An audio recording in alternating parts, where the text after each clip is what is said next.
Lideramos el camino de la opinión pública y buscamos que la cultura del debate alcance consensos y soluciones a los problemas de nuestro país.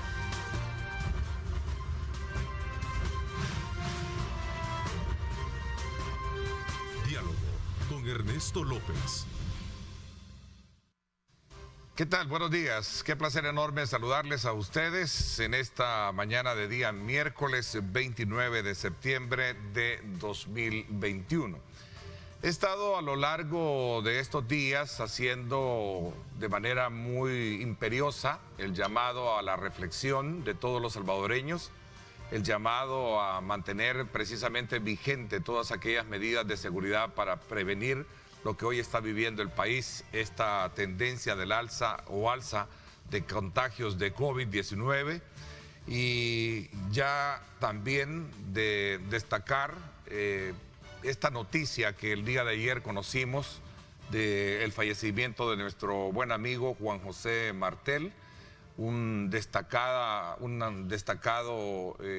político, amigo, analista, que lo hemos tenido precisamente desarrollando muchos temas en este programa, también en el programa de Ernesto López Radio y en otros medios. Y yo creo que es importante elevar precisamente en este momento a la memoria de él todas esas cualidades que sin duda alguna lo llevaron a colocarse bajo la mirada de muchos en cuanto a sus exposiciones, en cuanto a sus temas, en cuanto a todos aquellos elementos que en su momento exponía. Vaya para él este pequeño homenaje que hemos rendido de toda su trayectoria desarrollada a lo largo de su presencia en este programa.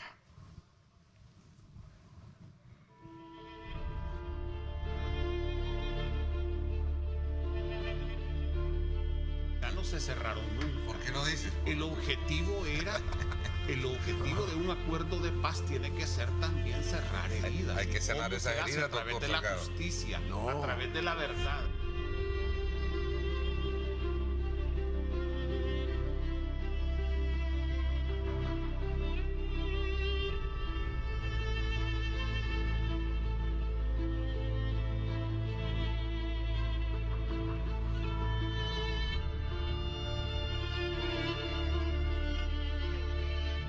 Político en este momento. No, pero no va a la reelección. Los dos señores, tanto Nayib como Gray, han sido víctimas de la intolerancia los dos van con la bandera del exceso de autoritarismo. Y ojo a los dos.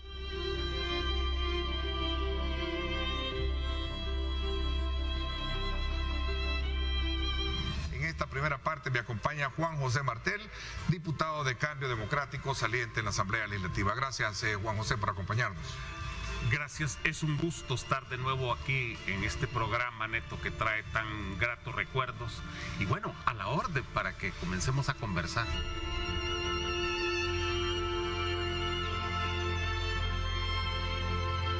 La Constitución de la República.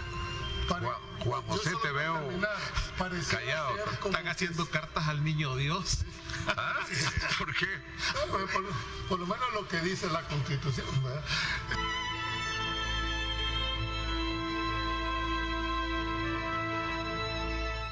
No me voy para ningún otro partido político.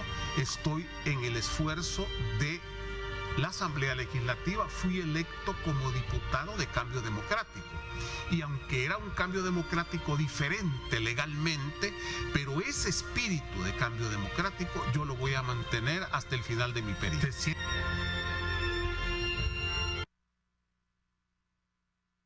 Lo decía el día de ayer, precisamente sobre la base de cómo su trayectoria como político, como analista, tuvimos la oportunidad de tenerlo precisamente acá dentro del panel del día viernes. Luego se aleja para cumplir su papel en la Asamblea Legislativa, regresa y siempre con lo ecuánime de y la puntualidad del enfoque de sus análisis. La verdad que es un momento en el cual resulta muy difícil para uno que comparte de manera muy frecuente poder dar esta noticia como el día de ayer. A mí, este servidor, pues le tocó dar, pero vaya de parte del grupo Megavisión, vaya de parte del grupo de del día viernes de los panelistas, nuestra más sincera muestra de condolencia a su familia por esta pérdida, desde luego muy grande que tiene el país, ¿verdad? Así es que así están las cosas, a cuidarnos, a protegernos. Él ya había estado batallando precisamente con la enfermedad a lo largo, creo que de 4 semanas.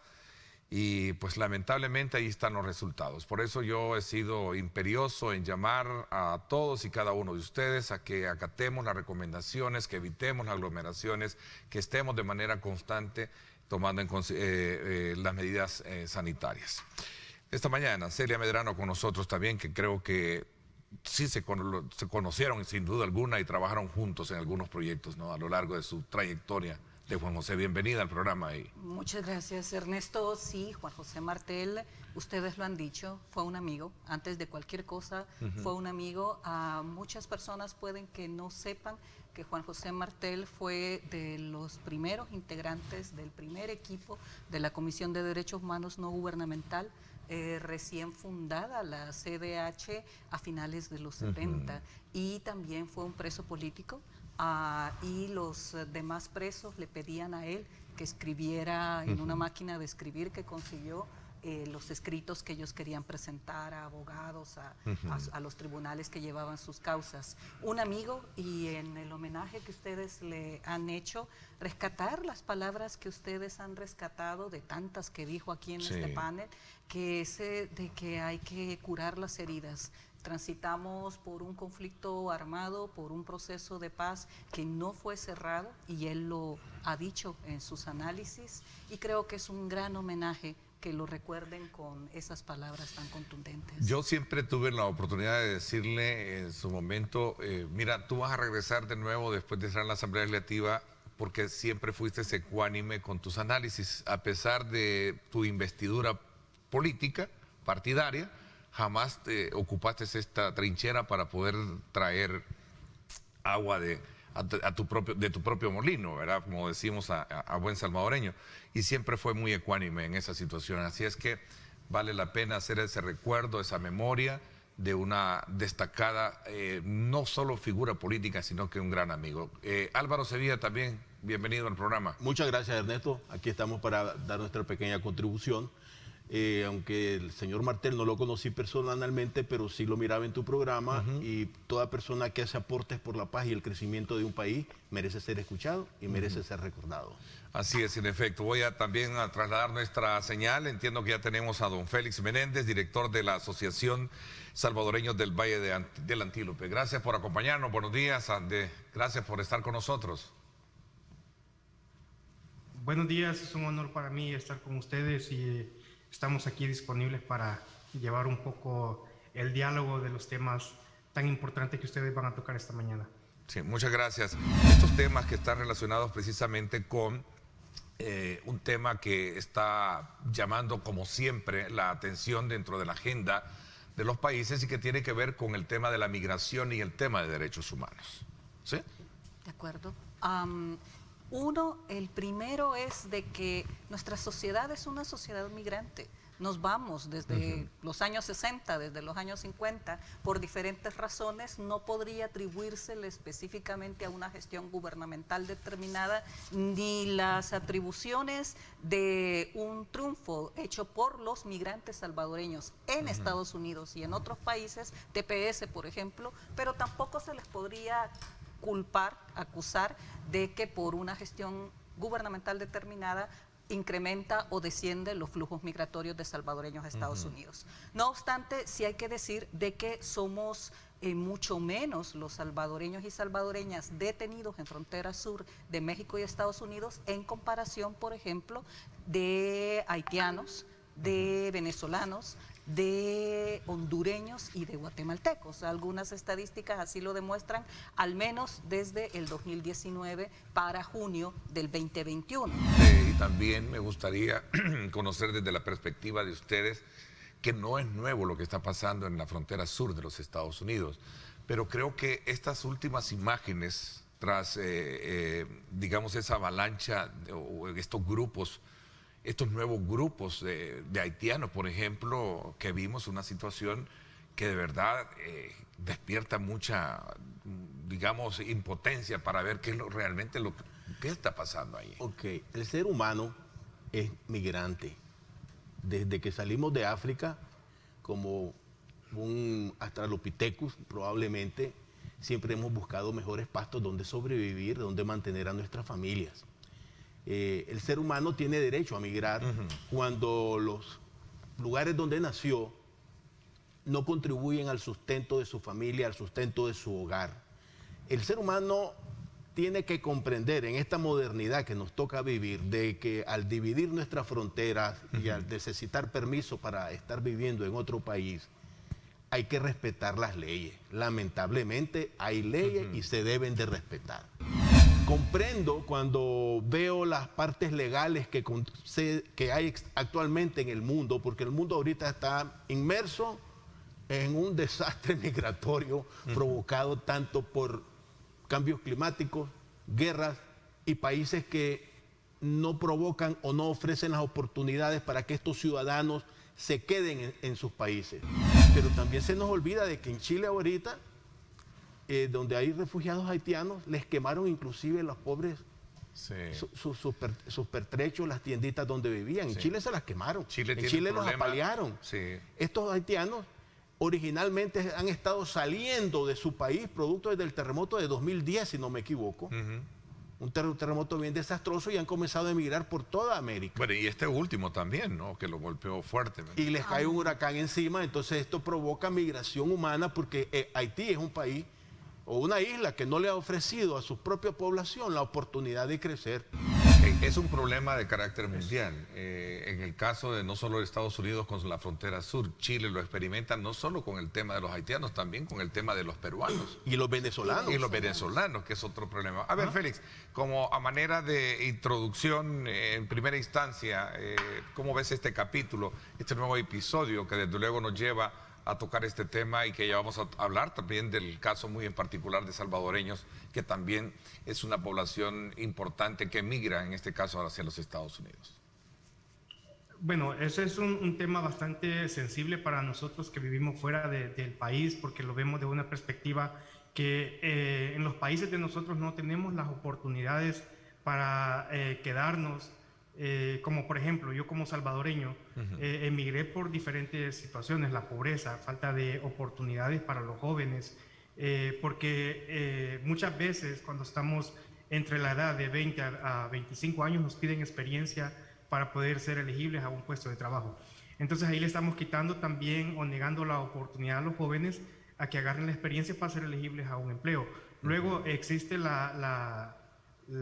problema de las pandillas, que siempre ha existido, las políticas. Entonces es un problema bastante amplio y que si lo vemos a fondo, esto siempre ha existido. Entiendo de que tal vez no están preparados los países para recibir cantidades de personas migrantes, pero también hay que ver cómo trabajar. Hay diferentes tipos de programas para ser elegibles para un tipo de refugio. No debe politizarse el tema de migración. Y un planteamiento frecuente es de que los países no tienen capacidad de recibir a migrantes que van llegando, países que han sido construidos, como lo recordó el primer ministro haitiano, sobre la base de migrantes. Fueron migrantes los que construyeron naciones como los Estados Unidos.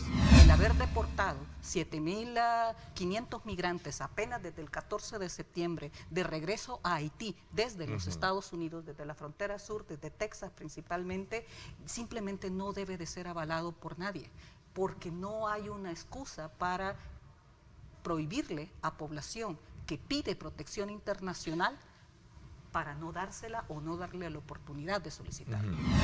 ¿Verdad? Esta migración que está sucediendo ahorita es por ya inclusive causas más fuertes que las anteriores, que estaban, diríamos, en el siglo XVII y siglo XVIII cuando sucedieron esto. Pero si nosotros nos remontamos a la historia, las migraciones de aquellos entonces anularon a las poblaciones que estaban autóctonas de esos pueblos, de esas tierras.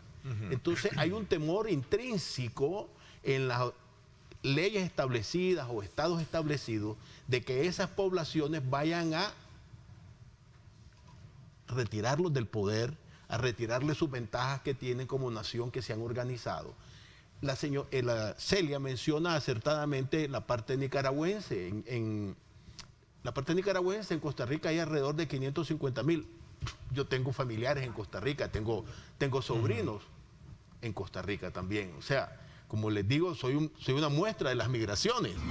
Yo en lo personal entiendo el punto que menciona Álvaro en repetidas ocasiones de que hay maneras legales y hay maneras de emigrar, pero si nos damos cuenta, por ejemplo, Honduras ahorita es un país que está incrementando la salida de su personal, buscando refugio en países como Estados Unidos o otros países.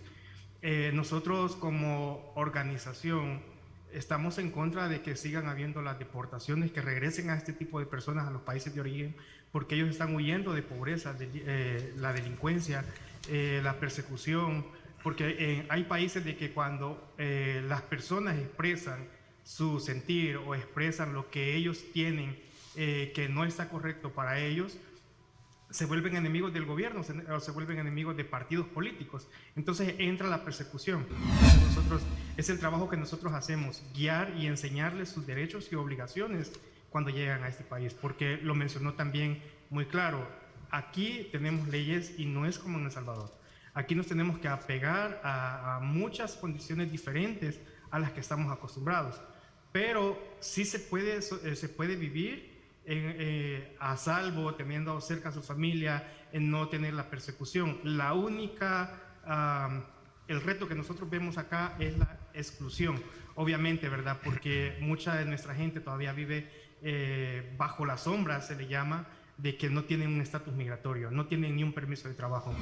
Quiero plantear de que estamos enfrentando en julio, agosto, 8,000 deportaciones, 8,000 detenciones de salvadoreños en la frontera sur de Estados Unidos, es decir, más de 200 detenciones de salvadoreños en frontera sur todos los días. Si los números siguen en este ritmo, si seguimos con un registro de 8,000 salvadoreños detenidos en frontera sur de los Estados Unidos con México, al cerrar el año fiscal estadounidense el mes de septiembre, estaríamos hablando de 95,000 salvadoreños detenidos en la frontera, superaría los números del 2019, sería el número más alto en lo que va del siglo XXI, realmente.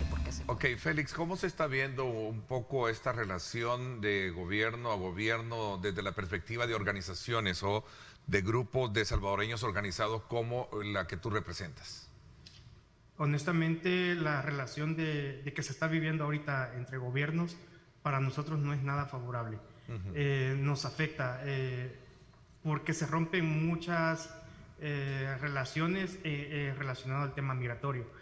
Entre esos, como dijo Cecilia, el número de deportaciones, el número de deportaciones se está viendo más elevado a comparación de años anteriores, porque la relación que existe entre gobiernos no es la más amigable.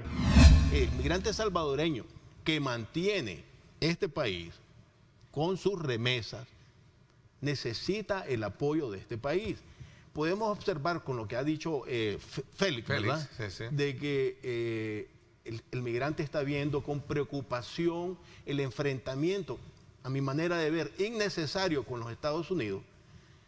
Lo podemos observar en las redes sociales, el apoyo del migrante salvadoreño que antes estaba decididamente a favor del gobierno de El Salvador, se ha visto reducido en las redes sociales, producto de ese temor que le está sintiendo este migrante que está ilegal en un país donde su gobierno de que él proviene se está enfrentando con el gobierno de los Estados Unidos de manera innecesaria. Es un punto muy clave para nosotros porque el apoyo del gobierno, el apoyo de representantes de gobierno aquí en Estados Unidos es un papel que a nosotros como diáspora que estamos fuera de El Salvador nos beneficia cuando hay un acercamiento entre gobierno y gobierno. Ahora en día nosotros ese acercamiento prácticamente no es crítica al trabajo que se está haciendo porque hay muchas cosas buenas que también lo podemos ver, pero en el rompimiento de relaciones nosotros estamos pagando esas consecuencias.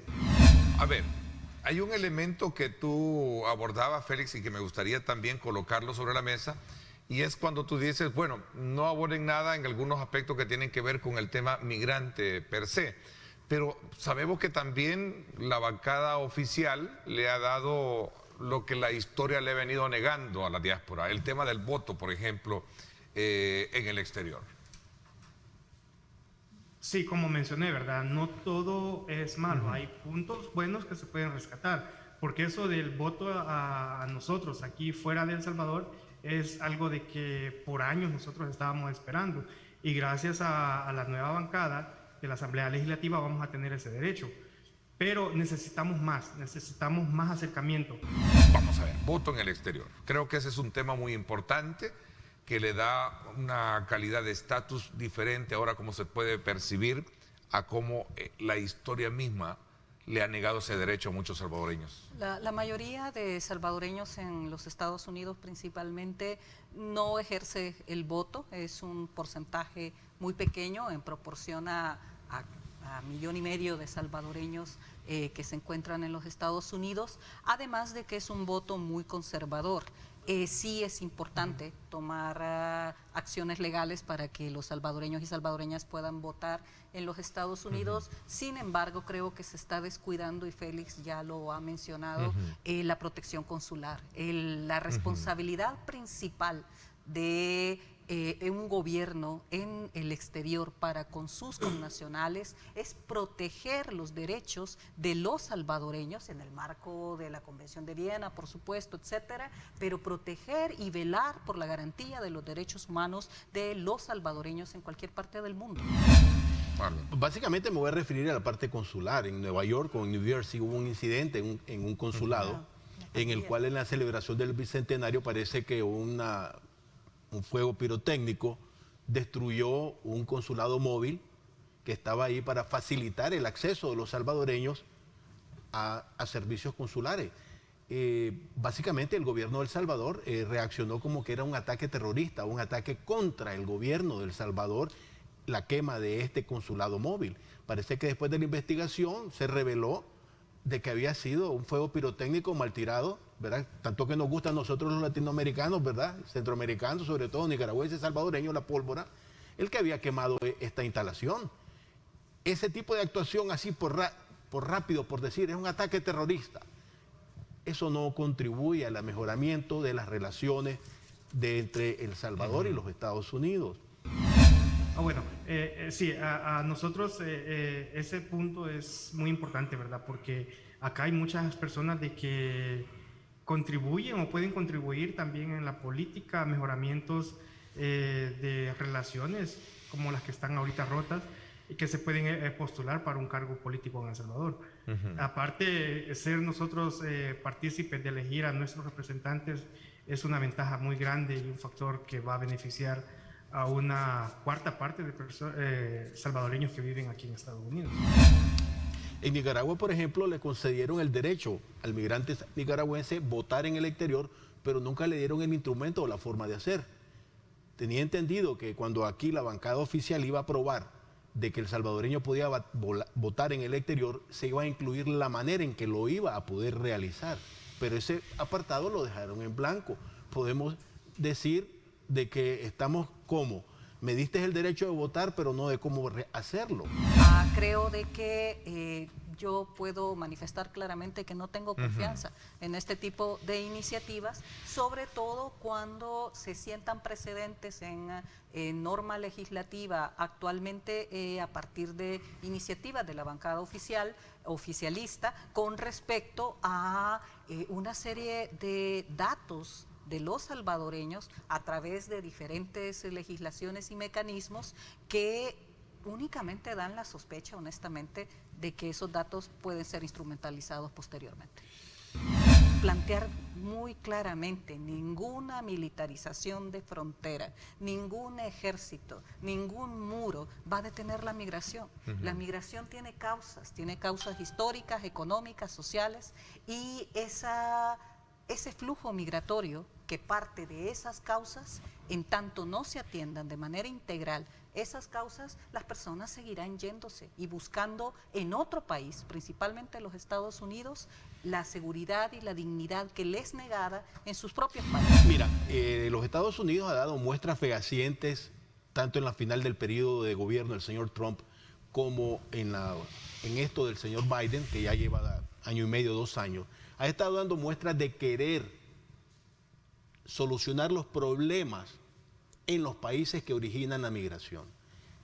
Parte del problema son las relaciones de los políticos que gobiernan esos países.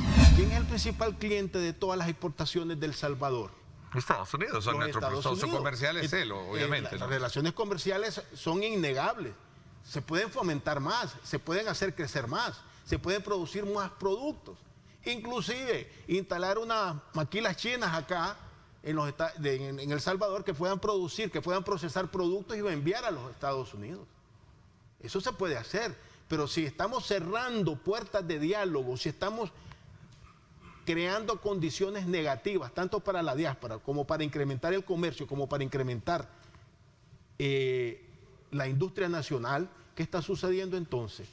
Fomentamos la migración, cerramos las oportunidades. Es interesante escuchar a un gobierno plantear de que por parte de los Estados Unidos hay una actitud injerencista cuando se señala situaciones graves de violaciones a derechos humanos y rompimiento de orden democrático en un país como El Salvador, y sin embargo, ese mismo gobierno haga un llamado a votantes latinoamericanos en California, haciéndole claramente un llamado a que no voten por la congresista Norma Torres, de origen guatemalteco. Entonces, la injerencia la destacamos cuando nos conviene porque nos están señalando. Recogiendo el tema de la inversión en el país, está generando un clima diferente a lo que hemos tenido en los últimos años. ¿Cómo ustedes están examinando este tipo de, digamos, de escenario, no? Sí, para nosotros lo estamos viendo favorable en el aspecto de que yo creo que el gobierno también está haciendo su trabajo en generar fuentes de empleo, en atraer más inversión al país, para disminuir lo que es la migración. Pero nosotros también estamos pendientes de ese incremento de empleo que se necesita en El Salvador para parar el fenómeno de que la gente salga de nuestro país. Porque no es fácil llegar a esperar meses o años en una frontera fuera de El Salvador. El dinero, o sea, la inversión, se va de los países, cuando en los países no hay estabilidad jurídica. Esa es una realidad acuciante, verdadera y real que está viendo ahorita El Salvador en esta etapa de gobierno que llevamos. Entonces, ¿qué es lo que hace la seguridad jurídica cuando viene un inversionista? Cuando alguien viene a invertir, a construir nuevos edificios, a montar una industria procesadora de alimentos, después de la inversión que hubo acá en la atunera, allá en Oriente, no ha vuelto a haber otra inversión acá en El Salvador de ese tipo, cuando aquí en El Salvador hay una riqueza marina suficiente como para exportar hacia afuera, hacia los Estados Unidos. No se realiza porque la seguridad jurídica, tanto en los gobiernos anteriores como en este, se ha ido debilitando gradualmente. Creo que hay que decir algo con respecto a las políticas del gobierno estadounidense encaminadas a las causas de la migración irregular hacia los Estados Unidos por parte de salvadoreños.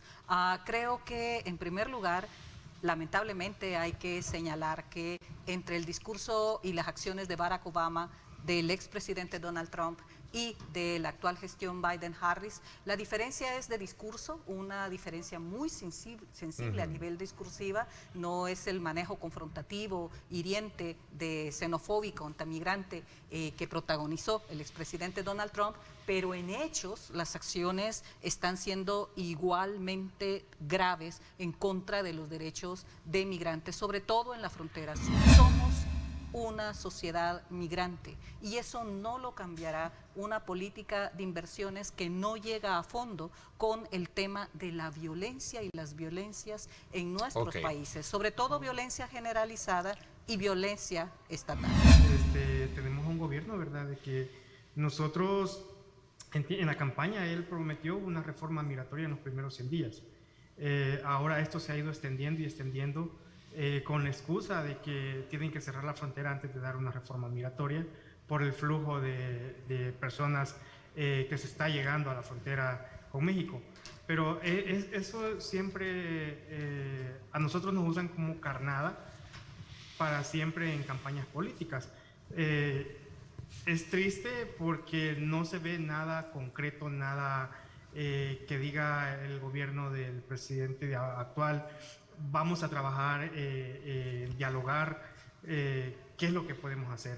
Ahora, con el problema que estamos viviendo en la frontera, hemos visto el incremento de personas que son civiles, que nada que ver con migración, que están haciendo el trabajo de migración para frenar personas que están pasando la frontera. Es preocupante al mismo tiempo porque ya se ha visto de que personas de civil disparan a personas inmigrantes. Y no creo que una persona que está inmigrando sea solamente por placer, sino que es importante ver cuáles son los puntos en los que estamos fallando todavía en los países de nosotros. ¿Cuál es la expectativa que tienen hoy con esta moneda en curso legal, el Bitcoin? ¿Cuál es el análisis que tiene la organización que tú representas, Félix? Lo vemos factible porque para nosotros nos va a beneficiar en gran parte de no pagar remesas. No pagar comisiones. Bueno. No pagar la comisión. Si pagábamos $18 o $10 o $15, eso se va a ahorrar. Yo creo que siempre se pagan comisiones, sobre todo cuando las personas quieren trasladar la criptomoneda a dólares, y son comisiones que ni siquiera sabemos a ciencia cierta quién se beneficia de ello. Y los especialistas en estos temas han advertido de que eso va a tener un impacto muy negativo en el país y también va a tener un impacto en la diáspora. El Bitcoin es un medio de inversión, es un medio para inversionistas, personas que les sobra dinero para poder invertir y estar esperando las oscilaciones que tiene esa sola criptomoneda, el Bitcoin. Cuando se compraron 550 unidades de Bitcoin, creo que se compraron alrededor de los $52,000 por cada una, y ahora andamos alrededor de los 40,000, 41,000. Eso significa una pérdida económica, financiera y de fondos públicos. Y de fondos públicos para los recursos de este país. Una manera de concluir, ¿no? ¿Qué reflexión nos deja?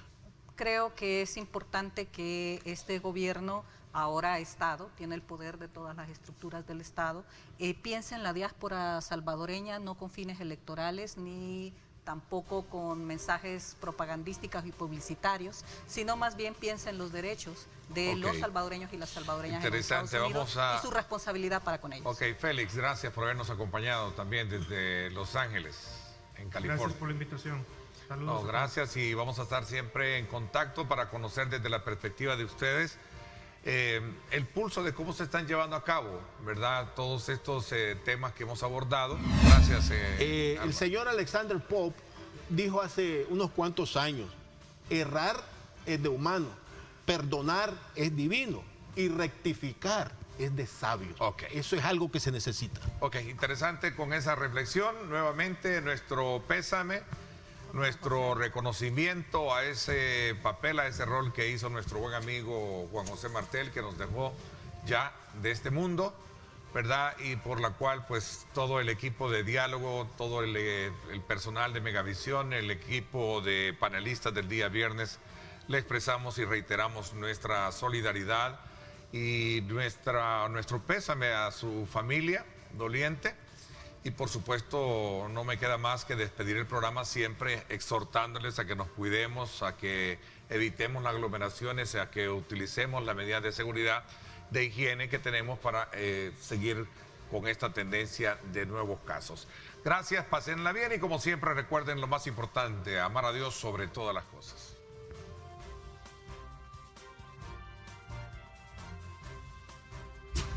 Lideramos el camino de la opinión pública y buscamos que la cultura del debate alcance consensos y soluciones a los problemas de nuestro país.